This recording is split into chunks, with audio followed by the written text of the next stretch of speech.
Hello, hello, hello. Welcome to the Feel Good Factor. I'm Susmita Veganosaurus and I'm so glad you're here today. Last week, I pulled out a tarot card from the Osho Zen Tarot deck, which is the deck I use. And the card was exhaustion. And normally, when you think of exhaustion, you think of exerting yourself too much and therefore you're exhausted, right? You think that you are overworking, hustling, giving too much of yourself, and therefore it's sucked out every ounce of energy, vitality, yourself from you, and therefore you're exhausted. Which, yes, it makes sense and it's true. That is the most common way we get exhausted by overdoing something, overworking a lot. But the deeper meaning of the card had a slightly different meaning, which I was like, oh, yeah, that makes so much sense. It was the exhaustion of pretending we are someone, like creating a certain personality for ourselves, a certain character for ourselves, projecting that out in the world, whether it's online for your, like if it's Instagram or any other online place where you show certain things about yourself and you curate what you show and you become over time this specific kind of character, and those who know you on your online spaces think of you a certain way. Then there is your business. As a business owner, especially one who owns a small conscious business, you are always conscious about what you look like on the outside, what people might think about you, and how your whole personality reflects on your business. We feel like when we run a business for a cause, like a vegan cafe, a vegan store, something like that, right? Like, so we're doing it for a bigger cause. We feel like our business is a representation of the movement, and then us, we are the representatives of our business, and therefore again the whole entire cause that we're working towards.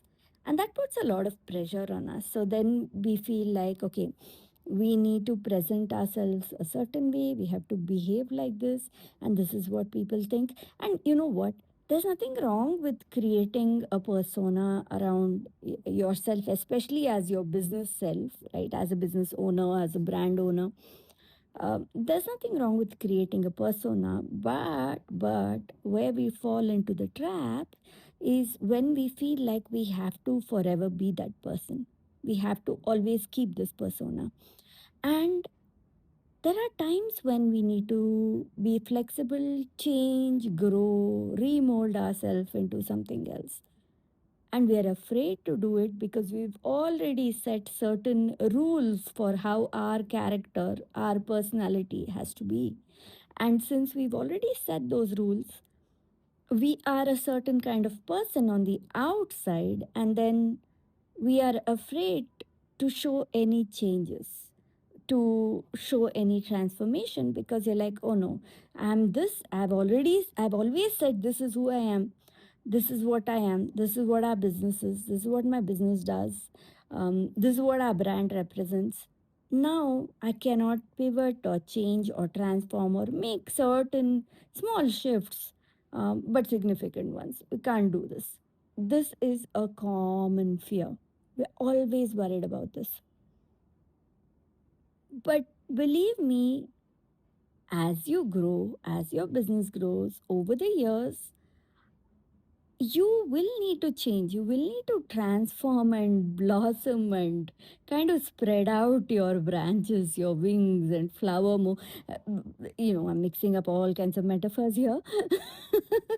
But basically, as you grow, you will change. That is growth, right? Growth is change. And it doesn't serve you when you are afraid to show this change because you put yourself in a certain mold already. And that is incredibly exhausting because we're not that person we were anymore, but we're trying to fit into that personality. We're trying to show the world that we are still that person. That kind of exhaustion is pretty strong, and it's at a non obvious level as opposed to overwork exhaustion, right?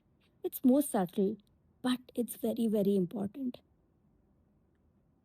So remember to be yourself, be as authentic as you can be, along with the changes. If you change, if things change in your business, if you transform, let those changes happen naturally. Let them flow how they are meant to flow. Don't hold things back. Don't stop a growth in a certain angle, a change of direction in a certain way. Don't stop that just because you're trying to fit a certain personality you've created for yourself and your business. Nobody cares about it as much as you do, by the way. That's the biggest joke. When my restaurant was in its first year, and it wasn't my restaurant yet, I wasn't even a team member yet, I was a customer.